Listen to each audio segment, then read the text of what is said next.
Welcome back students. I am your geography teacher Vandana Joshi and you are watching SST June. Students, in the previous video we have studied about the physical features of India, in which we have studied about the formation of the Indian plates, plate tectonics, and also about the formation of many type of boundaries.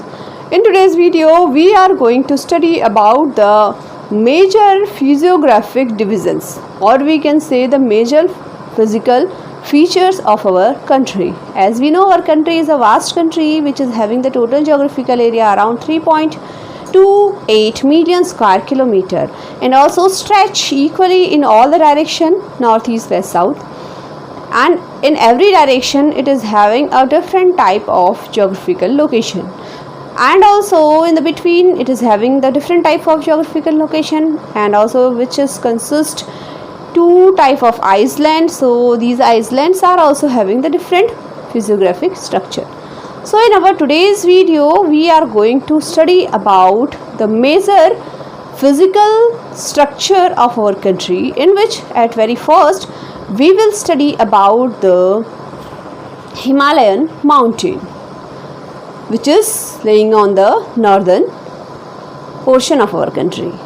And then the second topic is the northern plain, which is covering lots of area of our country and formed by the rivers in the northern part. And then after that we will study about the peninsular plateau, which is the oldest landform of our country, because it was formed near around the formation of the great supercontinent Pangaea. During that time only it was formed with the igneous rocks. So that is our third topic. Then after that the fourth topic, the Indian desert. We are also having a great desert, the Thar desert, about which we will study in the fourth topic. Then the coastal plains. We are having two ghats, Eastern Ghats and the Western Ghats, where we will see about the coastal plains. And then after that we will study about the two islands of our country, Andaman Nicobar and Lakshadweep, in our last topic, the islands. So let's start our today's first topic, the Himalayan mountains.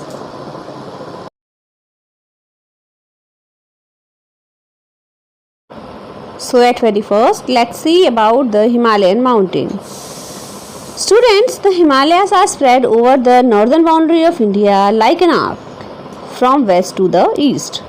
The length of these mountains is about 2500 kilometers and breadth is around 250 to 400 kilometers. The Mount Everest, which is the highest peak of the Himalayas, having the height of 8,848 meters. Here the Himalayas can be divided into four parts. These are the northern Kashmir Himalayas, main Himalayas, offshoots of the Himalayas, and the regional divisions.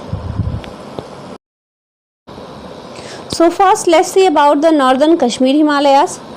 The northwestern part of the Himalayas is known as the Kashmir Himalayas. Their breadth is about 40 to 50 km. Karakoram, Ladakh, Jaskar and Kailash are the main range of the Kashmir Himalayas. There are many high peaks in these ranges. And it is the next part is the main Himalayas. Main Himalayas, in which the Himalayas consist of three parallel mountain ranges, and these are known as the Greater Himalayas or the Himadris, the middle or lesser or Himachal Himalayas, and the third is the Shivalik or the outer Himalayas. So first of all, the Himadris. This range spreads in a west-east direction from the Indus to the Brahmaputra.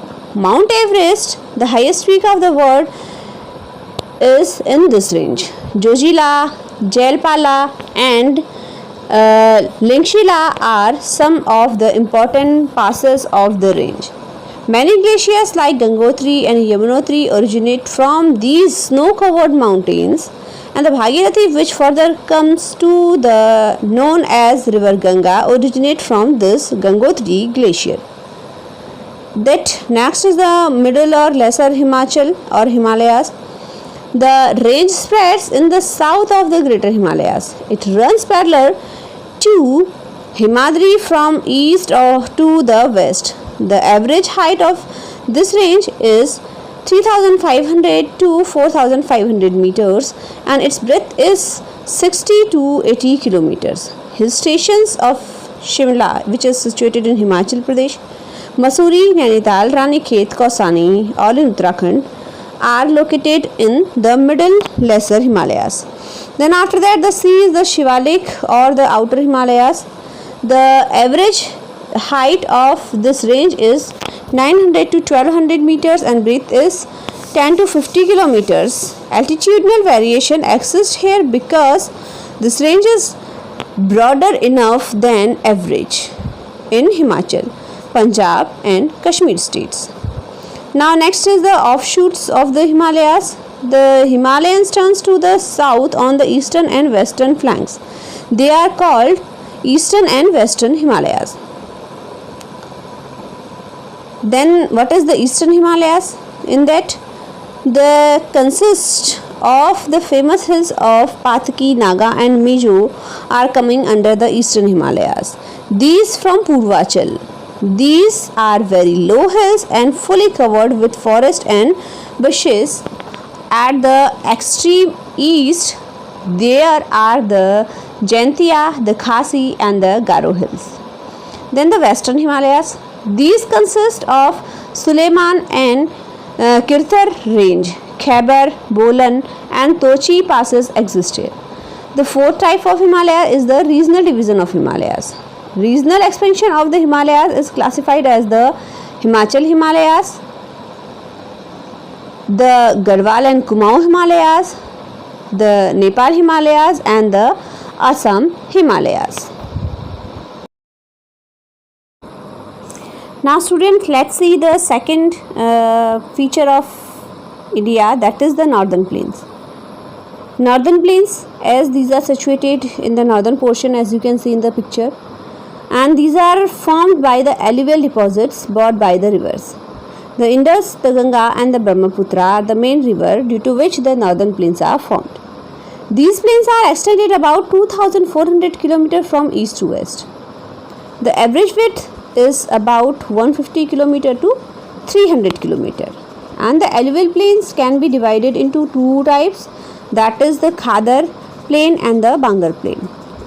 Bhabar is narrow belt ranging between 8 to 10 km parallel to the Shivalik foothills at the break up of the slope. South of the Bhabar is the Tarai belt with the width of 10 km to 20 km. Most of the rivers ranges here and create a marshy and swampy condition known as the Tarai. And then the south of the Tarai is a belt of old and new alluvial deposits known as Bangar and Khadar respectively. Students, if we'll talk about the location of the northern plains, these are located between the Himalayas and the peninsular plateau. And according to the division, it is divided into the Indus basin, the Ganga basin, the Brahmaputra valley and the Ganga Brahmaputra delta. The Indus basin is spread over the states of Jammu and Kashmir, Himachal Pradesh and the Punjab. The Ganga basin covers Haryana, Uttar Pradesh, Bihar and West Bengal. The Brahmaputra valley is formed in Arunachal Pradesh and Assam, whereas the Ganga Brahmaputra delta is in West Bengal, which is famous for many centuries and also for the Sundari forest. The relief of the northern plain is known as the level plain, about 200 meters high above the sea level, means it is known as the lowland. Whereas different type of climates are there, which are known as the summer are hot and winters are cold. And the major crops are there, rice, sugarcane, cotton and wheat crops are grown in that. And due to the river deposits, the soil is very fertile, which is known as the alluvial soil. And the minerals, if we will talk in the northern plain, are the iron, coal, mica minerals are ample amount here. The geomorphological features of these northern plains are also known as the valley plains, and formed by the alluvial deposits brought by the river, which are known as the Bhabar, Tarai, Bangar, Khadar and Delta. Bhabar is the narrow belt ranging between 8 km to 10 km parallel to Shivalik foothills at the breakup of the slope. Tarai, south of Bhabar, is the belt of Tarai with a width about 10 to 20 km, where the most of river rearrange without having any properly demarcated channels, creating a marshy and swampy condition known as Tarai. Whereas the Bangar, it is composed of old alluvium and from the alluvial terrace above the level on the floodplains. Khadar is the floodplain which has never old, or we can say it is a new type of alluvium is called Khadar. A newer layer is deposited by river floods every year, so it is known as Khadar. Then the last formation of these river plains is the delta, which is the mouth of mighty rivers also formed the delta. Especially the Sundarban delta is the famous delta of the world.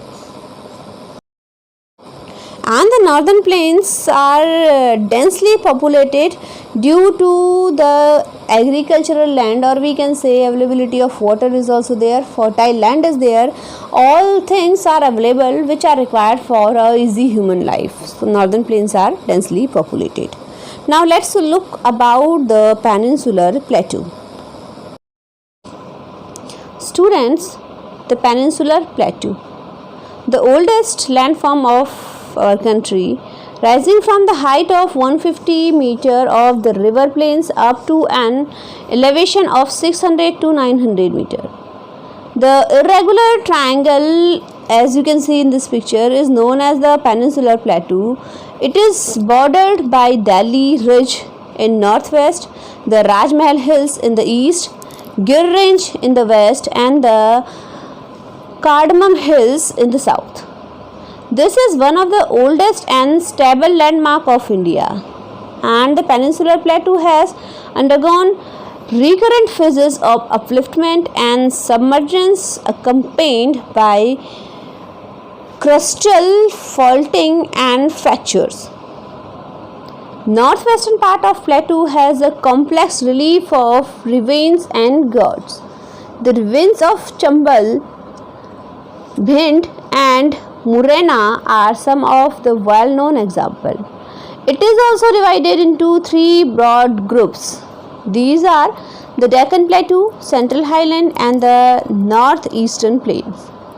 So first, the Deccan Plateau is bordered by Western Ghats in the west, Eastern Ghats in the east, and Satpura Mekal Range and Mahadev Hill in the north.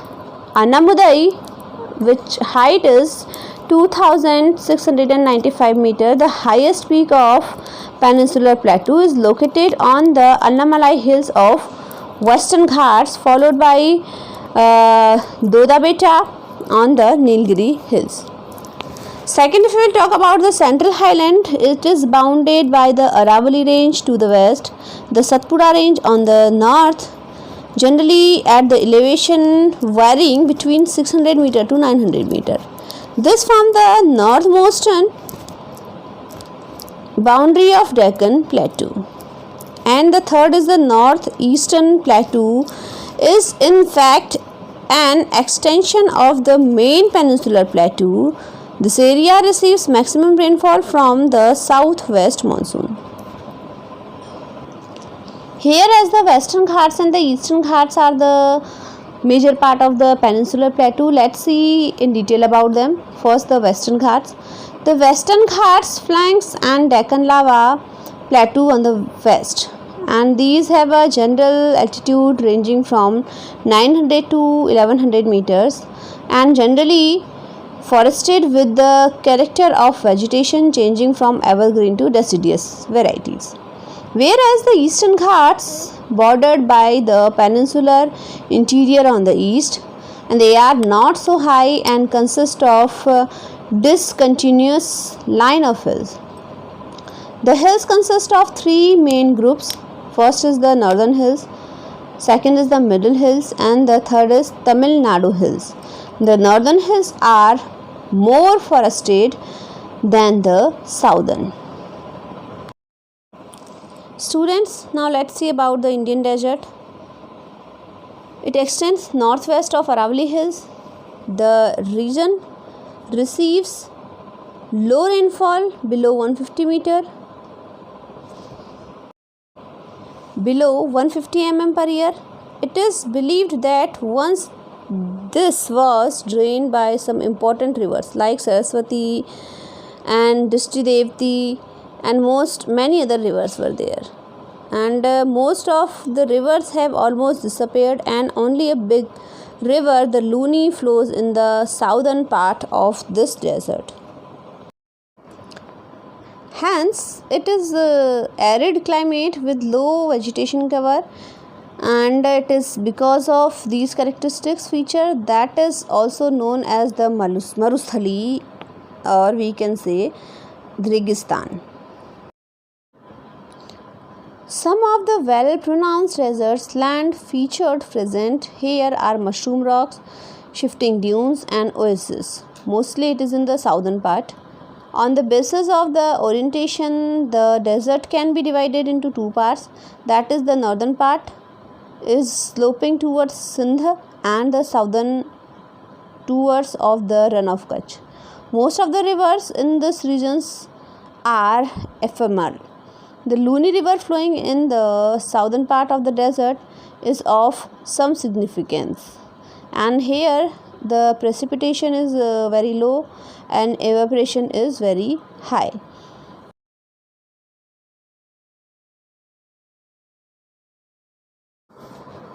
Now let's see about the coastal plains. India has a long coastline of approximately 7,000 km. It can be divided into two parts, the western coastal plain and the eastern coastal plain. The western coastal plain is a submerged coastal plain, and the eastern coastal plain is bordered and is an example of emergent coast, where the western coastal plains have narrow alluvial margins interspersed by hilly terrains, and this coast has beautiful lagoons in the Malabar coastal areas and many estuaries in the Konkan coast. The western coast have been divided into Gujarat and Konkan plains and Malabar coast. This coast is dominated by the southwest winds.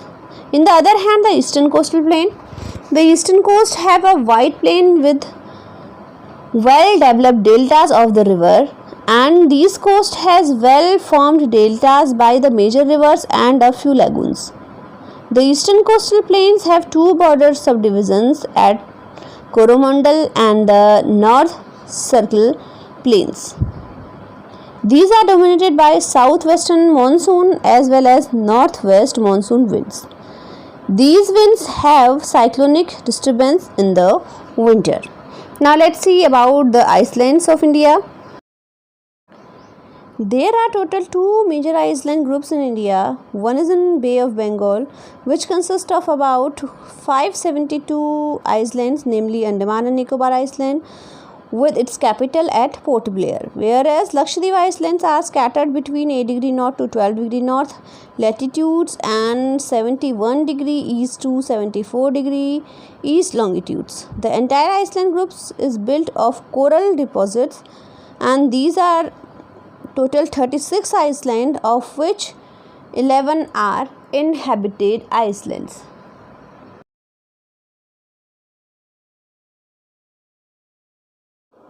In these islands, the coastal line has some coral deposits and beautiful beaches. These islands receive convectional rainfall and have an equatorial type of vegetation. The island of the Arabian Sea includes Lakshadweep and Minicoy. These are scattered between 8 degree to 10 degree, as I already told you, and these islands are located at a distance of 280 km to 480 km of the Kerala coast. The entire Iceland group is built of coral deposits, and Minicoy is the largest island with an area of 453 square kilometer. The entire group of Iceland is broadly divided by the 10-degree channel, north of which is the Amini Islands and to the south of Kenanor Island. The islands of this archipelago have storm beaches consist of unconsolidated pebbles and sangles and cobbles and boulders on the eastern seaboard. And that is the physiographical structure of our country. Students, hope you enjoyed our today's informative video, and our video is completed here. And for the next chapter and the video and the updates related to geography, don't forget to keep watching SST Zone.